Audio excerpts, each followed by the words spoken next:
Ассалаумағалейкум ардақты ағайын, қымбатты ұлттық спорттың жанашырлары, атбегілер, балуандар, баршаларыңызға бізден де жағымды жаңалық болып жатыр. Алла берса, елдің баласы, өздеріңіздің сүйікті әншілдарыңыз Сергей Ибрагимов бауырымыздың көкпар тойы белгіленді, және салым қоры белгіленді.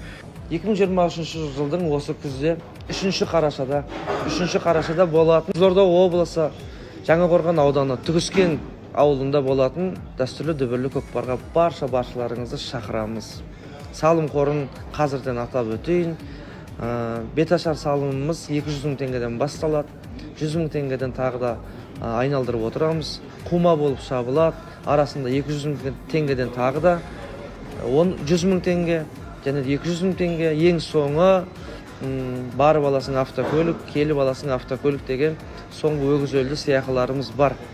Және де қаншама ағайын туыс бауырдан, достардан үлкен салымдар келеді деп сенімдіміз. Сол салымдарды да өзіміздің жаңағы қалтамызға салмай, сол жерде баршасын елге таратамыз деген жақсы ниеттеміз. Бұйырса үлкен дәстүрлі дүбірлі көкпардан қалып қоймаңыздар.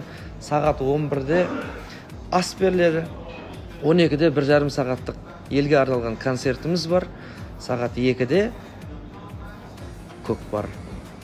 Баршаларыңызды шақырамыз. Жаңақорған, Түгіскен, сіздерді 3 қарашада. Көкпар сүйер қауым, Құдай қаласа, мәкеннің тойы бәріміз ел болып, жұрт болып, аман есен өткізіп алайық. Ел жұрт жиналатын, Құдай қаласа 100 мың ат, 100 мың қазақтың батырлары жиналатын той болсын. 17 қараша. Келіңіздер.